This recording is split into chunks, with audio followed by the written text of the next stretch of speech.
Hi, I'm Kelly, and I want to tell you the story of how I overcame a broken heart.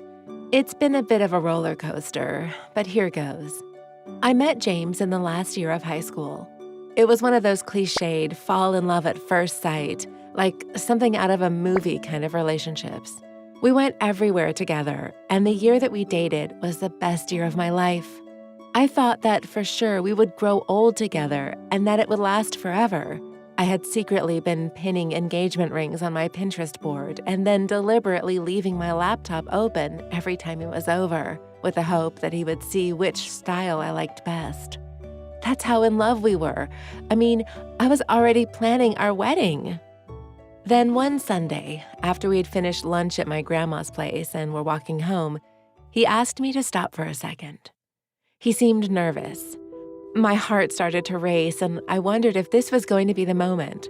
After all, this was the exact spot where he had asked me to be his girlfriend on our very first date. I wondered if he'd asked a friend to hide in the bushes and capture the moment. Did I look okay? Before I could even glance down at what I was wearing, he blurted out, "Kelly, I can't do this anymore. I'm breaking up with you. I just need to focus more on my studies." I cried for weeks. I tore up every single photo we'd ever taken together, and I thought about running away.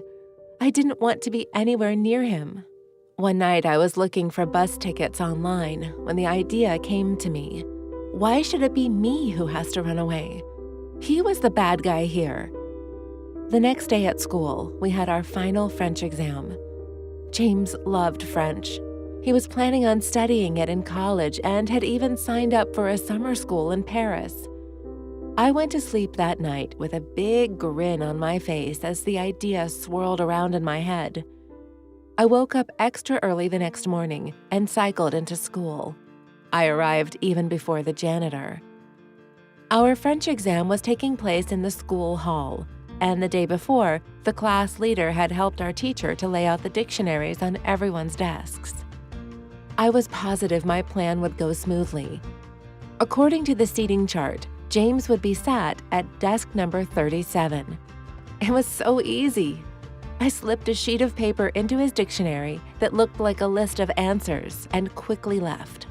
2 hours later, we all sat down for the exam, and just as I had hoped, as James lifted up his dictionary, the piece of paper slipped out and landed on the floor at his feet.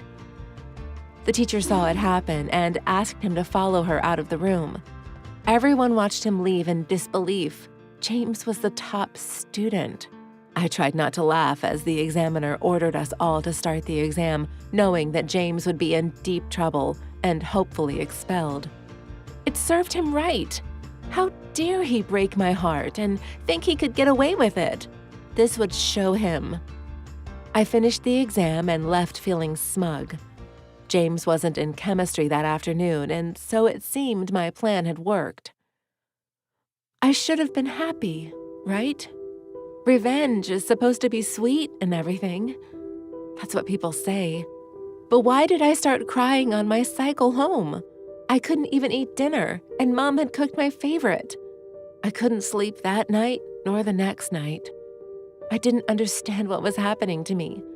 It felt worse than heartbreak. It was this feeling deep inside me, gnawing away at me.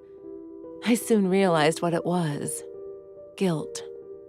I felt so unbearably guilty. After a week of not sleeping, I went to see our French teacher and told her what happened. I couldn't bear to have James hurt like this. I was suspended for the last week of term, but they let me finish my exams. My parents were furious, and of course James never spoke to me again. He was allowed to take the exam, and then he flew straight to Paris.